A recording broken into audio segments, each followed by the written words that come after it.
There are more ways to wealth with Sharesies. Save with a great rate. Insure your car with no worries. Or join a KiwiSaver scheme with Real Choice.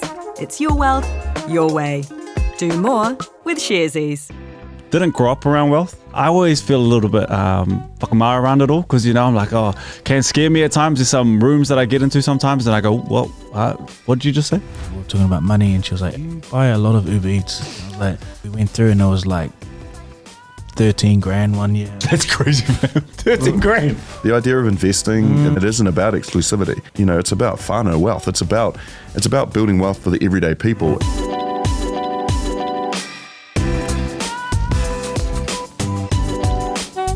Kia ora koutou, I'm Garth Bray with Sharesies More Than Money, exploring the wealth choices that change us. What's the difference between wealth and riches? Well, three people with a unique perspective on that are Jordan, Brook and Matua Mark from The Morning Shift, a top-rated independent podcast where they're carving out their own financial future. We sent Carl from the Sharesies team along for that kōrero, but first some important information you should always consider. The experiences shared in this episode are not advice or a recommendation or opinion by guests to invest or act in the manner they have. An appearance on this series is not an endorsement by Sharesies of the views of the presenters or guests. They're not financial experts and their views are their own. Tēnā koutou katoa, ko Carl Olsen tōku ingoa, kua hau tētahi kai whakahaere no te whānau o Sharesies. O tira, ka rere ngā mihi kia koutou mā, nā rangatira, i tō manaakitanga, ki te kōrero, ki tēnei kaupapa, ko te whai rawa, nō reira, kia aku rangatira, nei rā te mihi nui kia koutou katoa. Kia ora, I'm Carl from Sharesies and it's a huge honour and privilege to be hanging with, in studio with the hosts of one of the most highest rated podcasts in the charts, number one in our hearts, The Morning Shift, and just wanted to introduce Brother Brook, Jordan and Matua Mark. Hey, thank you. Thank you. Great to be here. Wicked. Thanks for having us in your whare as well and opening up your doors to us. But Always. yeah, how's it been? All right. First of all, this is such an exciting conversation. The work we're going to get to do this year, I'm sure we'll get to all of that, but we're just talking, you blink and it's over, the break's over. But I do think, I don't know if I felt refreshed, the boys can talk for themselves, but I did feel like, you know what, who cares if I'm not refreshed, because when you wake up wanting to do something that's awesome and you're lucky enough to do it, just keep rocking on. So that's where I'm at. Yeah, I'm on the other side at the moment where I feel locked in for the first time and I can hear people be like, whatever, one of those guys. But in my heart of hearts, I feel locked in for the first time in a very long time, which is dope. So outside of work, everything's just got to tick those boxes, go to bed early, drink heaps of water. So far I'm doing well, eating well, and I'm sure it'll translate into work. But I'm excited for what I hope and I assume will be a pretty big year for us. So fingers crossed. That's me. Mark on the other hand, he's been traveling. He's Arigato. Yeah, three and a half weeks in Japan has I'm different now, Carl. Like, I'm a different beast this year. Louis bag? He bought a Louis Vuitton bag. Yeah, a Louis Vuitton bag. It's Louis Vuitton. I don't know. I'm not sure. But no, I'm excited for what 2025 brings, and I think for me, after 43 years on this earth, you kind of go through the I don't know, the year in, year outs of, what am I going to achieve this year? What am I not? I'm actually just excited to learn this year, excited to learn new things, see how things are done differently. And I said to the boys on one of the podcasts, something as simple as like the Japanese chewing gum, where it comes with a little wee extra set of Post-its that you can stick the chewing gum into. It comes within the container, right? Just little wee tweaks, little wee things that I can inherit through this year and insert them into my life and how I go is things that I'm looking forward to this year. But feeling good. Awesome. That's really cool to hear. Like the energy that you guys bring to the table, definitely translates into our environment. And yeah, we've kicked off quite busy as well. Yeah. Team, the purpose of today was to catch up about More Than Money is the kaupapa, and just wanted to talk to you all about money and wealth and what it means to each of you, exploring choices that change us. When you hear the word wealth, I think that still hits a bit different for many people because it means different things to everyone. What does it mean to you, and how do you bring that to life? Didn't grow up around wealth. Didn't grow up around conversations where money was a topic of conversation around the table. And so as you get older and you learn a bit, and I always feel a little bit whakamara around it all, because, you know, I'm like, oh, am I allowed to say what I'm doing? Or I'll be honest, pretty broke this week. Or, you know, like I always just feel, one day I feel like this, the next day I feel like that about money. And I don't think I'm outside the normal with a lot of people feeling like that. Can scare me at times. There's some rooms that I get into sometimes and I go, what did you just say? You are friends with Sean Johnson though. He has like 7 batches, and, you know, like, so it's. But he was good with money. He was very good with money. So wealth means so much to so many different people, but I just didn't grow up around it. So I'm loving learning more about it, but I wish I learned more about it when I was younger. I had a dad that was very frugal, and I had a mum that was extremely generous. You know, I grew up in ministry, like I'm a pastor's kid, and like a lot of our opportunities for wealth was to impact, you know, someone that just needed it at that time. You know, that was a sense of wealth, or being able to see that. And then there's the other part of me that I didn't learn how to value money, I guess. Yeah. That when I got it, I wanted to spend it. You know, I wanted to be out there. I wanted to buy the things. And fast forward to now, it's probably finally I'm going, wealth to me is I want to be able to be in a great relationship, in a home where there's love, where bills can be paid, where there's money for a rainy day. We have the flexibility to travel and do what we can, but there's food on the table, and also there's, I guess, there's something for emergencies, there's something for later down the track. But I've never been one of those people that I want it all. Like I honestly feel like if you gave me 10 million tomorrow, I'd probably find a way to get rid of it all. By the time I'm probably like, oh, can I have that back? But Matua, Mark, what do you reckon? Thank you, Jordan. I may, in fact, be your exact opposite. Like, I do want it all. Like, I'm like, why, do you know what I mean? Like, I'm like, why not? Yeah. Why not me? I mean, I shouldn't be in the position I am from where I came from. And I feel like, why not keep pushing and have it all now? Carl, the interesting thing for me was the first time I ever heard the word wealth, and I've loved the NFL for so many years, right? Like, I've been a fan. I was watching the NFL way back in high school. I say way back in high school, that's how old I am. But I remember somebody saying to me, and I can't remember who it was now, but they said the difference between being rich and having wealth is perfectly displayed in the NFL. The franchise player, he's rich. He's the guy that's driving the cool cars, that's wearing all the cool clothes and the chains and what have you. The owner of the team, that's wealth. That's somebody who's, you know, has the ability to, who's, you know, he's not going out of business anytime soon. Whereas because he's invested in stuff, he's got, you know, his investment is in this team and this players, and he's using his money to then get fans to come to the game and buy food, and all this kind of stuff goes back into his back pocket, that's an owner, that's the wealth, that's where wealth is. Now, whether or not you'd, and I know that there's a whole ugly side to the ownership model in the NFL, because it can look, you know, it looks horrendous at times, considering some of these players play through injuries and blah, blah, blah, blah. But that's the difference. That was the first time I saw the difference between someone who was wealthy and someone who was rich. And wealth doesn't go away. So how do I then create wealth? How do I give myself the best opportunity to be an owner rather than having to go to work every day and you know, work for somebody else's back pocket? Yeah, I do want to be in that wealth conversation. Yeah, I love that kōrero. I mean, like, I share a similar upbringing. Born and raised in Porirua. Yes, sir. 50-24, baby. Yeah, man. Given that we're all fathers now, how has that shifted conversations in and amongst your own immediate whānau, and then kind of expanding that out to the wider whānau? How has that kind of played out for you all? You know what and it was displayed slightly just before we got to that question, right? It was the idea that we're brought up in Porirua, or, you know, we're not great with money. It's almost known as a badge of honor within our people. And I feel like, you know what I mean? Like, oh man, you had it worse than I had it worse than you. You know, I'm starting from a lower position than anyone else.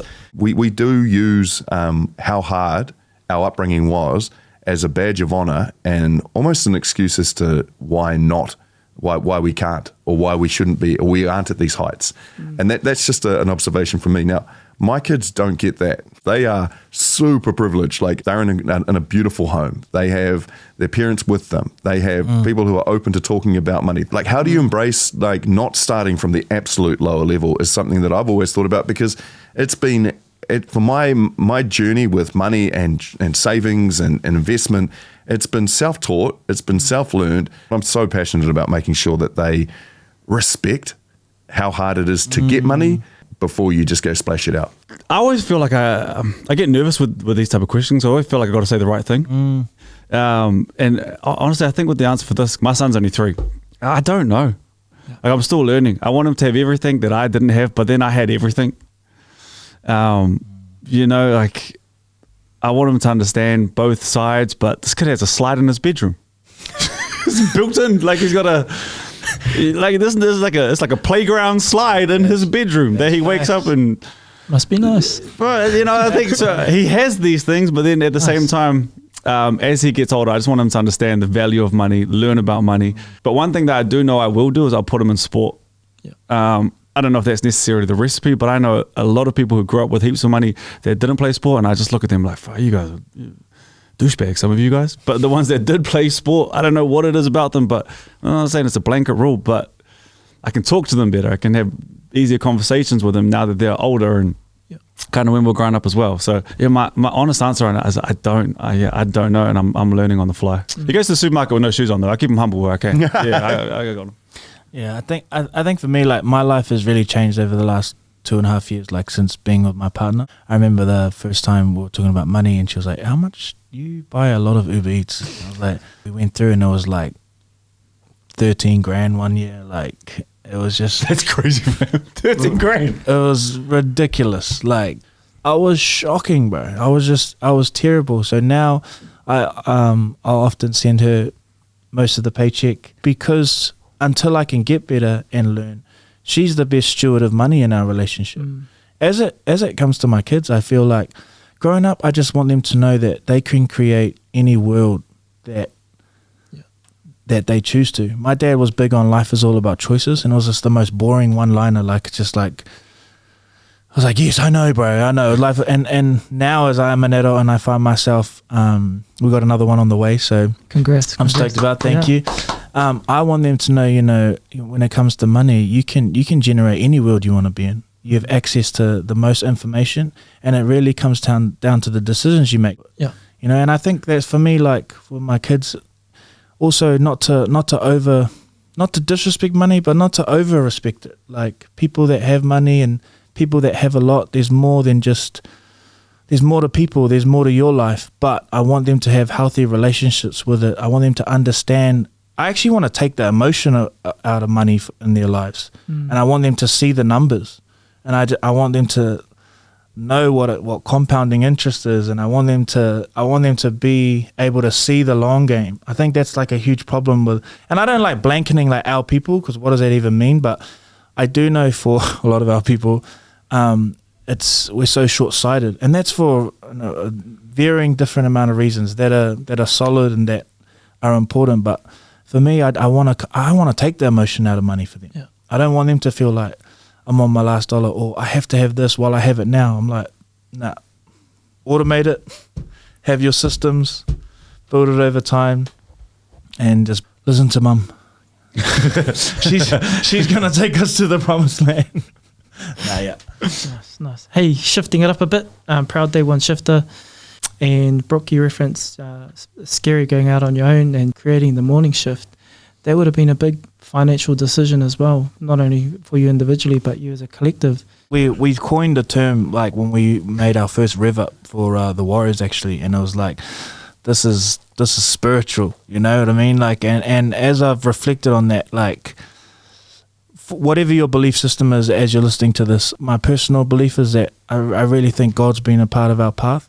When you look at our story, like leaving where we came from, getting to where we are now, don't get me wrong, absolute Shift Nation, the boys, all of us, our team here, we still have to put in the work. Yeah. But when I always get that question, like, did you ever think it was going to be what it is? For me, honest, I did kind of think we could get here.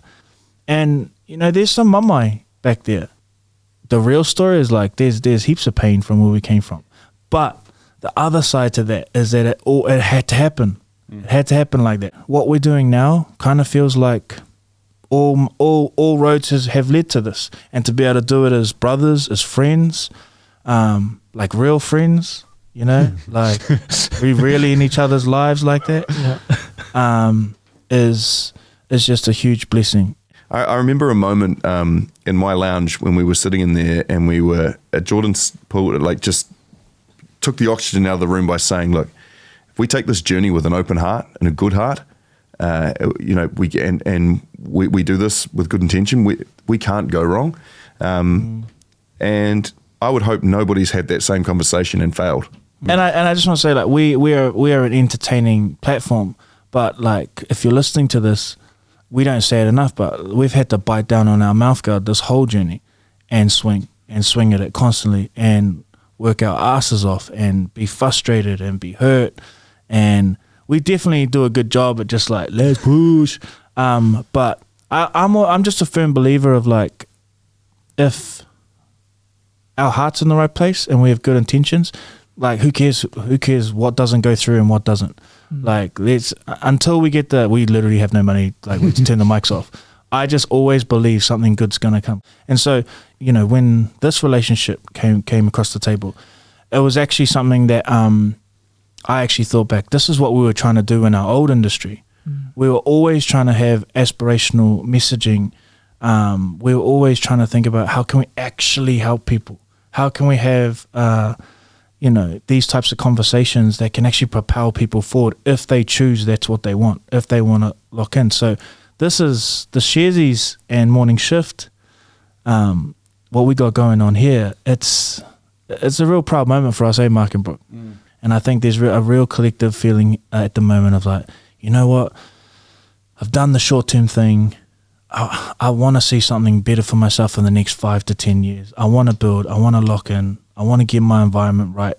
And you know, this is a money conversation, but all those other decisions play out and become life decisions. So it's always felt a little bit exclusive. The idea of investing and the idea of wealth, it's always felt like an exclusive club that belongs to those who went to Harvard and it was and learnt markets, you and know, marketplace. So and I mean, we've had the opportunity to explore some of the things that Sharesies offer, right? And it isn't about exclusivity. It's about, you know, it's about whānau wealth. It's about building wealth for the everyday people. Yeah, man, love it. Yeah, just pulling on that, like Sharesies exists to create financial empowerment for everyone, and we want to be at the heart of wealth. And so really excited for what 2025 brings, and the relationship and the partnership going forward. And if you do want to hear more about that whānau, just subscribe to The Morning Shift. Keep an eye out for the podcasts that are coming out. I really respect your time and making that available for us to break bread in this conversation. So 100% bless. It's mean for us too, because I hope we don't know much about money as well. So as we're going on this journey, hopefully we're learning together. Absolutely. All I want is for hopefully hundreds, push past 1,000 people that sign up or whatever. I just want them to say, man, I remember in Jan, I'm in December now, I don't even recognize myself. I don't even recognize the habits that I used to have. And where I can get to. I can see a better future for my whānau. I have a plan. We're moving forward. Like, I'm excited about that. Nice.